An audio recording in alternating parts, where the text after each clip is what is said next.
days ahead. We want to talk all about the youth camp you've got coming up and why your foundation means so much to you.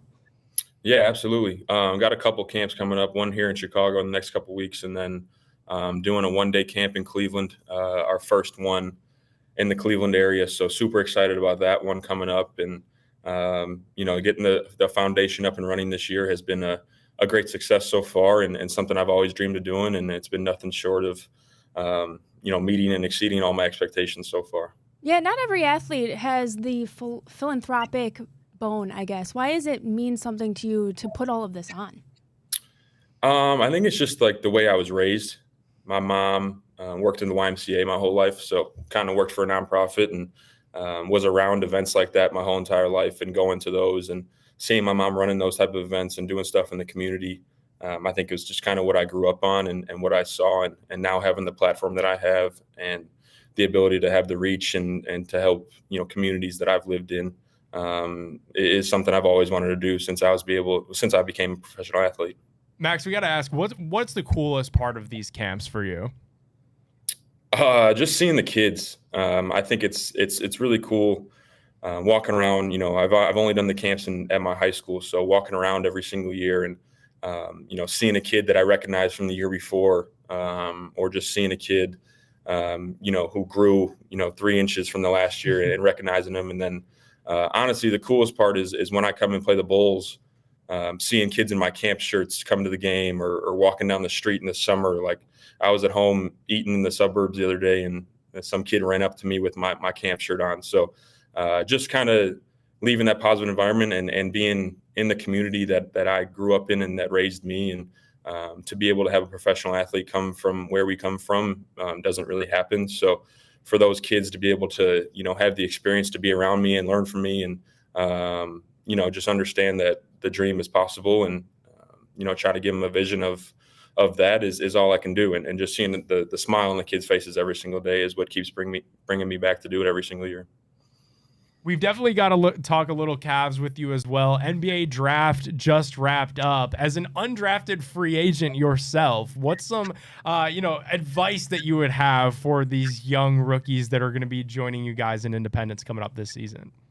Yeah, I mean, to me, the draft doesn't really mean anything. It's about what you do after that. Obviously, I'm a good proponent of that, but it's about the work you put in. It's about showing up and the consistency that you dedicate to your craft and your willingness to, dive into the team. Every one of these players that's coming out of college or whether drafted or undrafted was probably the best or the second best player on their college team and was able to shoot every time they touched the ball. And, they're in for a rude awakening, but the people that can adjust and understand that there's roles to be had and roles to be played into is probably where, kids can make the biggest growth and then get some playing time. And then you just got to work and continue to put the work in. And, when the opportunities present itself, you got to be ready to take advantage of them. Max, after this season, a lot of people were disappointed. I know you guys were probably disappointed about the way it finished up. Any thoughts when you think back on this season? How are you going to remember it? Very disappointing. With all the success we had during the regular season, it was fun, but doesn't really mean anything. With the way we felt leaving that Indiana series and the way we felt ending the season, I think we all kind of have a sick, feeling in our stomach about it. And, I hope, as I'm doing, I hope everybody on our team is kind of using that as, fuel for this summer. And, the positive of it is the East is kind of open. So, there's a lot of ability to get right back to where we were and keep pushing through. And it's going to be a lot more rewarding when, you go through these tough times and these negative, parts of the season and ending your season like that. And, hopefully when we get back next year and make a longer run and a stronger push, it'll be more rewarding. Max, I know the emotions were kind of high, obviously, towards the end of the season there, you mentioning the disappointment of it. But how have you taken some space? I know you've gotten a little vacation in. I know everybody's just taking that breathing room over the offseason. But now, as you look ahead, how have you prepared or processed mentally and emotionally to rebound and bounce back stronger? Yeah, it's all just coming back stronger, coming back and seeing which ways you could help the team and seeing which ways you can help, your teammates. I think that's kind of the biggest thing I've tried to be better at is being a leader in those type of environments, whether that's reaching out to guys, staying in constant communication throughout the summer, and holding guys accountable to be ready for next year. So I'm doing my part. I'm in the gym. I'm trying to get better on things that I need to get better at. And we've all been kind of communicating with each other and staying on each other that next year it needs to be better. So I think we are in a good spot with everybody's attitudes and everybody's mental fortitude on where they're at, and we're going to keep pushing, and can't wait to keep going with these guys and this group of dudes. Max, you've been one of the most consistent Cavaliers come playoff time. Talk to the fans out there what you guys have learned as a group about that 16-game season come playoffs and how that's a little bit different than the 82-game regular season. It's a whole different grind.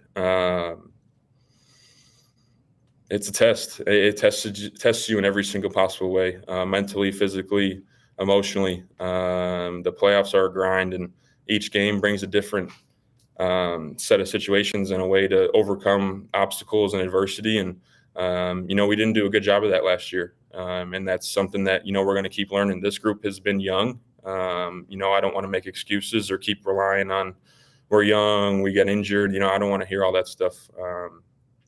We've learned now. It's been 2 years in a row that we've lost in the second round, and that feeling doesn't get any better. So I hope we're all dedicated to pushing forward and looking to be better next year. And losing like that can only push those things farther.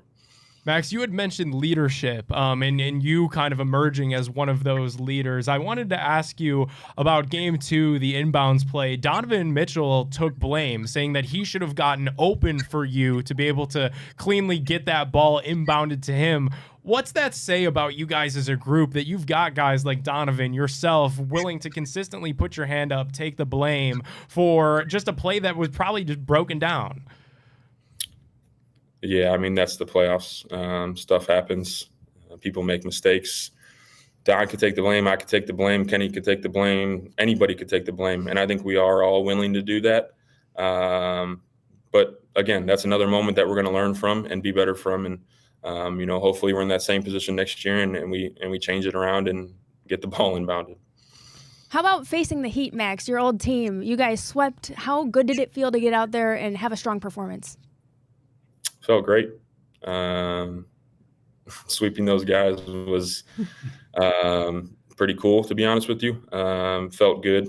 But I have a tremendous amount of respect for those guys in that locker room and that staff and everything they've done for my career there in Miami. So obviously no hard feelings, but it felt good to win that series and move on. And we did what we were supposed to do. You also had a new voice at coach this year with Kenny Atkinson. Talk about that development, what he was like as a new coach coming in, and what you thought about what he basically had put out there on the floor for you. Kenny was great. He was kind of walking into a great situation from what we already had lined up. Our team was kind of set in stone from the year before. We were all comfortable with each other. We were all have played, multiple games with each other. So he kind of walked into a perfect storm, and he didn't try to do too much. He kind of just made it simple, helped us offensively with our execution and spacing and whatnot. And we kind of just took it from the wheel like that. When you have great players like Donovan and Darius and Evan and Jarrett, I mean, him just allowing us to get the spots and showing us proper spacing and how to play kind of just pushed us over the edge a little bit offensively. And then obviously with those two bigs behind us defensively, we're always going to be pretty good on that end. Max, I know Tweaker by Lonzo Ball was something that you guys had in rotation in the locker room after wins last year. What was your reaction when you saw the Lonzo Ball news come across this past weekend? Yeah, kind of stunned by it, but I mean, losing Isaac is going to hurt. Isaac was great for us. Isaac's a really good dude and a very likable guy in our locker room. That's the thing about our locker room is we all, enjoy being around each other.